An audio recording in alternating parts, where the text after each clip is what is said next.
Hello, good people of YouTube. Mountbatten here. And today, well, I guess you can't ever really count Wargaming out because after about a week solid of DevBlogs, we have received today yet again another DevBlog. However, this one is concerning the highly anticipated end of the year event, the Santa Container event, that so many of us do look forward to. Despite this being like the 6th dev blog in a row, right? I already used the holes clip, so I'm not exactly sure what I'm going to use here at the start of this video, but yeah. We're done when I say we're done. But anyway, let's go ahead and get on into it. I have skimmed over it in advance, and it does look like Wargaming is making some excellent changes to the event this year that is making it, in most cases, a lot friendlier to the player base, meaning that you have better chances of getting, well, better stuff out of the event. But yes, let's go ahead and get on into it. A link to this is of course in the description down below. If you wish to read along as I read aloud, check out that link down there. I will be throwing any relevant images or artwork up on screen as we go through it. But again, if you want to check it out for yourself, check the link down below. So the devblog is titled Wonders of the Arctic Close Test 13.11. Greeting, captains. A winter chill has blown in, and with it comes a number of holiday-themed updates coming in Update 13.11. First one, Expedition to the North Pole. That is the online campaign that has been going for some time now. They note, captains, we want to remind you that the Expedition to the North Pole, featuring the adventures of Li Wei and Olaf Lundgren, which began with Update 13.11, will be coming to a close with the release of Update 13.11.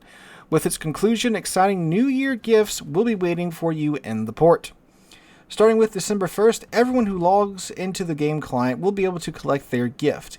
Even if you didn't have a chance to participate in the activity during previous updates, you will still be able to claim a Tier 8 Tech Tree ship as a guaranteed reward. Meanwhile, the most active participants of the expedition will receive a free Tier 10 ship along with additional rewards.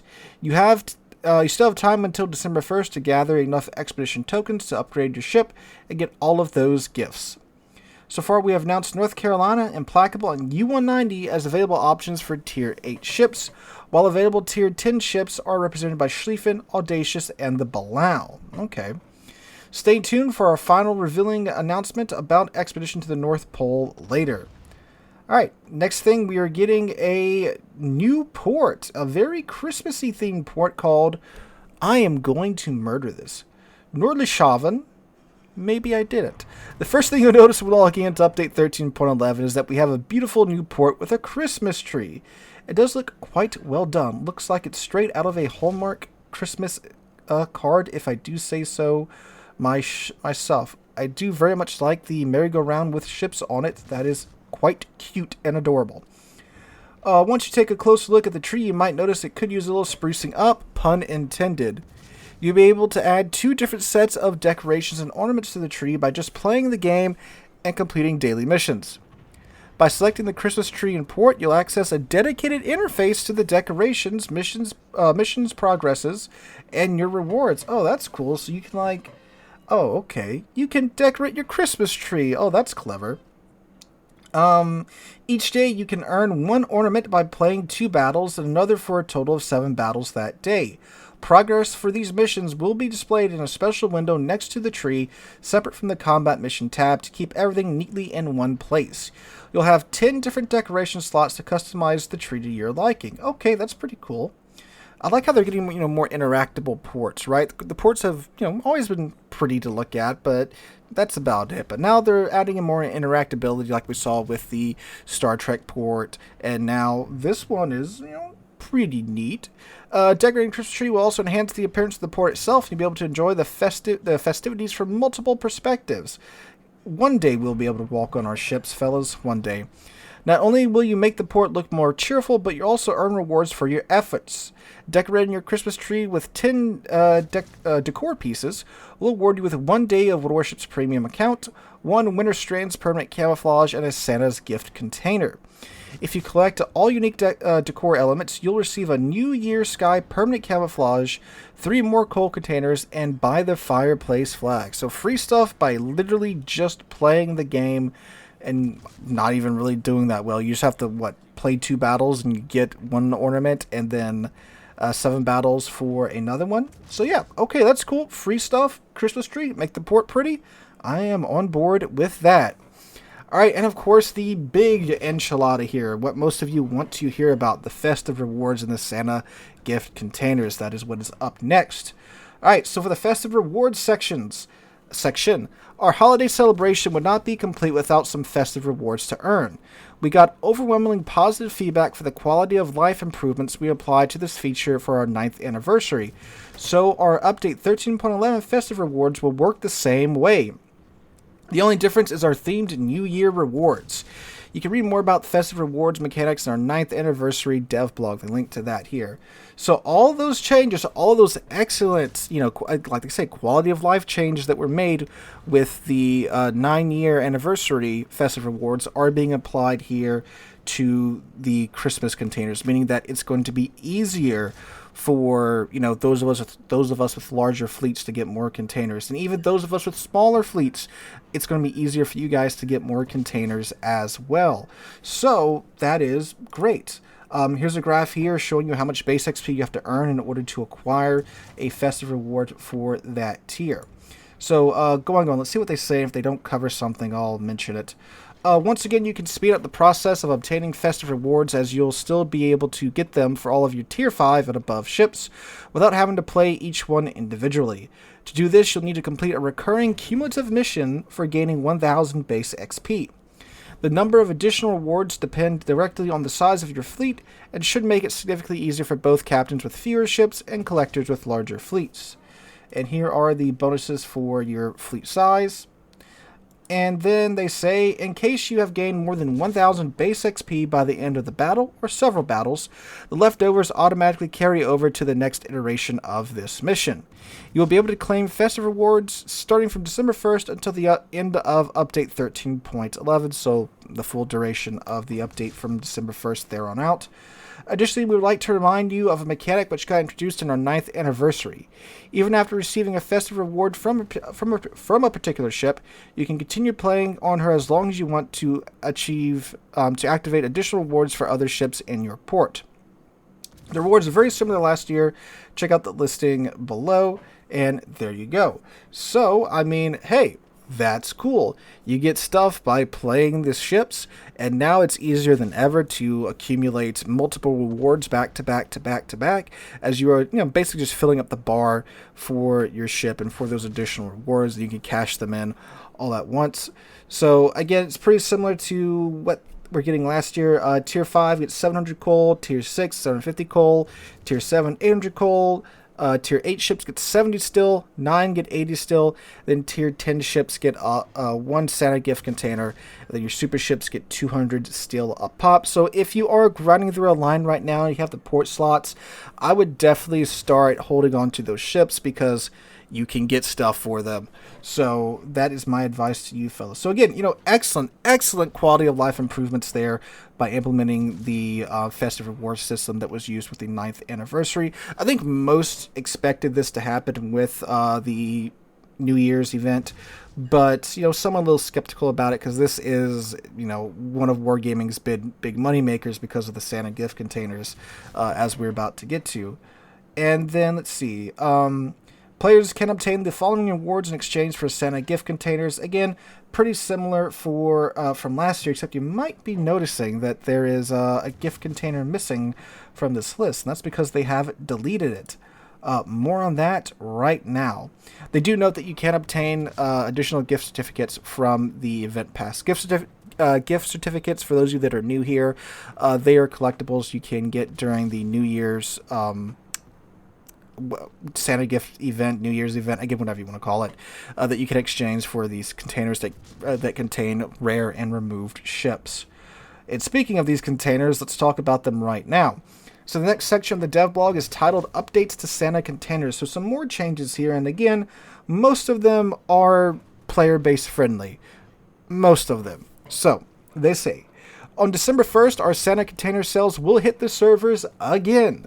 As 1311 rolls around, we'll be making a few improvements to Santa containers. First and foremost, instead of the previous trio, there will only be 2 containers to choose from this holiday event. Santa gift containers and Santa mega gift containers. Since most players favored these 2 containers last year, we decided to simplify the container choices. So yeah, these are the 2 that most will go for. I think like 2 years ago, the medium containers were actually the ones to go for because the odds were you could get more of them, and through volume, the medium containers were better a couple of years ago.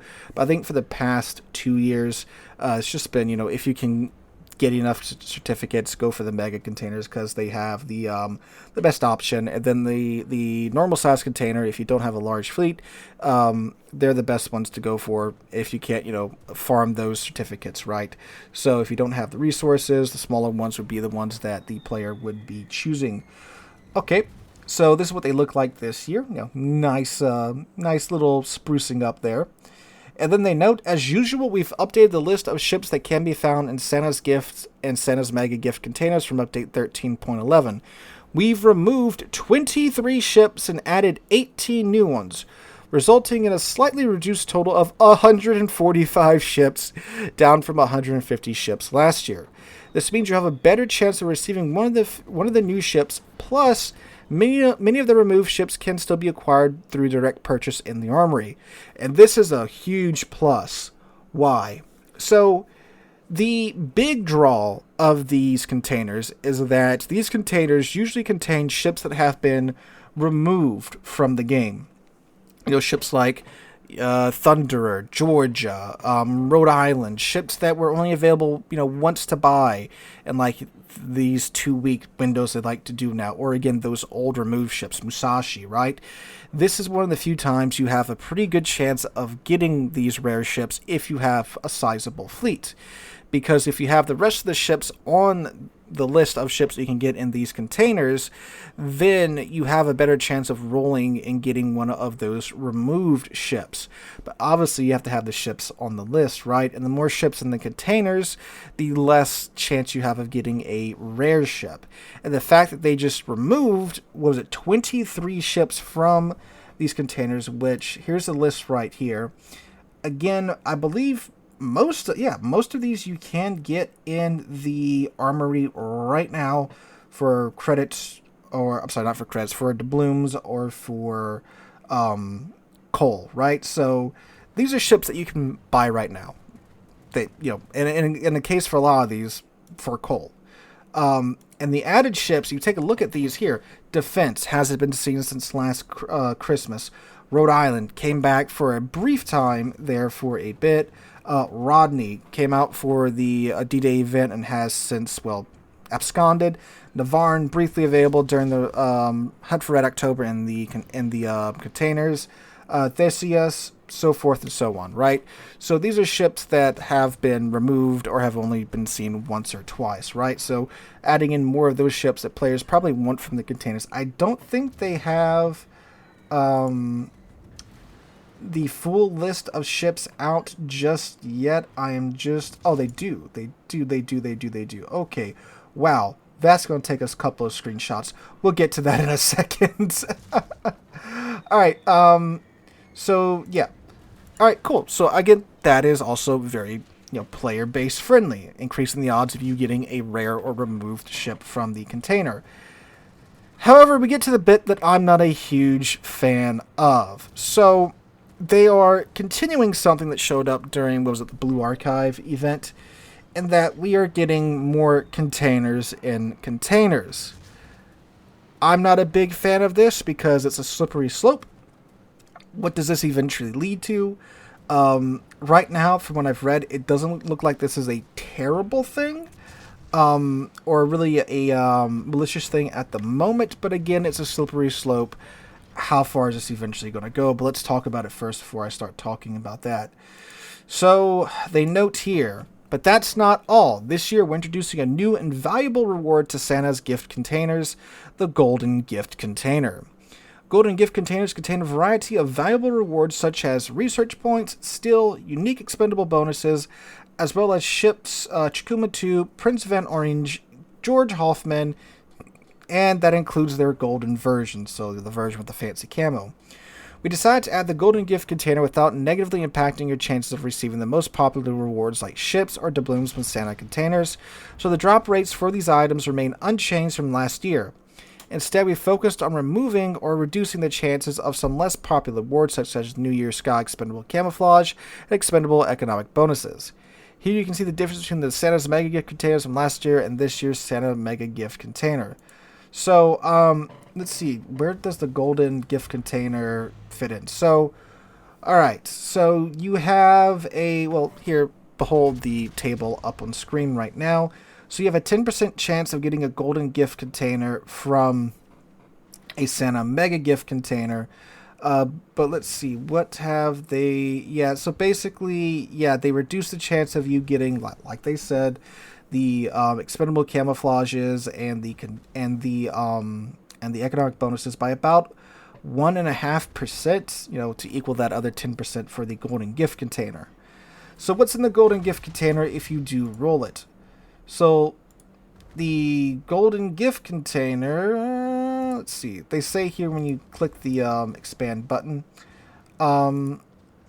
you can get 7 unique expendable economic bonuses of one type, 15% for each type, 3,750 research points for a 20% chance, 3,000 still, that's pretty nice, a 10% chance of that, a 10% chance to get one of the following ships, the George Hoffman, the Prince Van Orange, and the Chikuma 2, and a 0.001% chance to get the gold version of those 3 ships. If you have the gold ships, and you re-roll a gold ship, you will get 1,250 steel.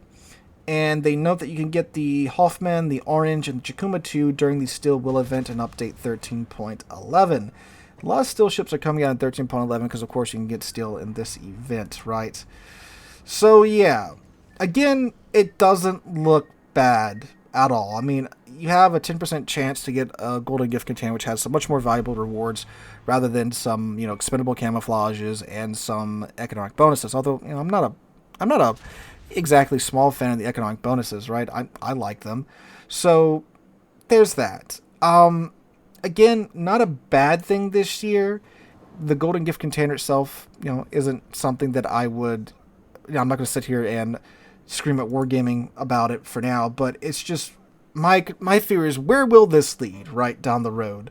Will we start seeing, more exclusive things locked behind these golden gift container and containers like the golden gift container, where it's a container inside a container? Wargaming said they wouldn't do that, so let's hope they keep their word. And so far they have, with the 2 containers in containers events so far, with the Blue Archive event and this one. But yeah, I'm not a huge fan of that. But again, maybe they will be chill with it from this point on. Okay. So, let's see. They note here, remember that each type of gift container, like all other containers, has a guaranteed drop mechanic for ships only. This means that there is no guaranteed drop mechanic for doubloons or, for example, containers. To receive a guaranteed ship, you need to open 10 golden gift containers, 100 Santa Mega Gift containers, or 15 Santa Mega Gift containers, respectively. Again, why you want to go for those Mega Gift containers, because after 15 of them, you are guaranteed to get a ship, instead of the 100 like you are with the Santa Gift containers.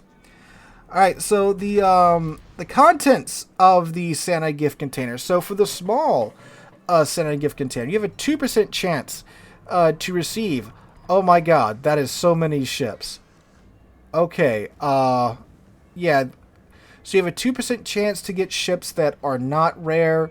I am going to just scroll through this bad boy. If you're interested, crank the speed down to 0.75 or something like that, or to 0.5. And then a 0.4% chance to get a... well, these aren't rare ships. These are, higher tier ships. Okay, so we got what? Tier 7 and below, you have a 2% chance of that. 0.4% chance of tier 8 ships and tier 9 ships. Yep. Then a 0.1% chance to get rare ships or coal ships. Right? George is in there. Defense is in there. Brisbane, Thunderer, Mass, Jean Bar, Smolensk, Lenin. Just rattling off some highlights. Odin. Kutuzov, Cesare, Belfast, OG Belfast, Colossus, Benham, Enterprise, Missouri, Musashi, Smallland, Alaska, and Friesland. All right. And then with the mega gift containers, obviously your odds are going to be better. You have a 12% chance to get a tier 7 and below ship, which Rodney is one of the tier 7 and below ships. I just saw that. 3% chance to get a tier 8 or a tier 9 ship. And then a 1% chance to get a rare ship. Again, the same list that I was just rattling off beforehand. Again, check out the DevBlog if you want to peruse through the list or slow the video down like it's that point, because I don't feel like stitching 4 screenshots together. So, fellas, that is the DevBlog for the Santa gift containers. Overall, it is a much better event this year than it was last year. Wargaming has brought across, again, those great quality of life changes that they brought to the 9th anniversary event, and I must applaud them for that. However, again, containers and containers, slippery slope, again, for this event, looks fine. Again, looks like it's a pretty solid thing for the player this go-round, but I will be watching it from here on forth, and hopefully it does stay relatively harmless as it has done so far in the last 2 events. But overall, looking like it's going to be an excellent event, fellas, and we are going to be able to get a lot of goodies out of this event by simply playing the game, which is always an excellent event in my humble opinion, and you have a pretty good chance of getting a rare ship or removed ship from this event this year. So guys, let me know what you guys think about this in the comments down below. You think it's going to be a pretty good event, or are there some faults that I have missed in this DevBlog? Let me know what you guys think in the comments down below. Hope you guys have a wonderful Tuesday, a wonderful rest of the week. Hope to catch you guys in the next one.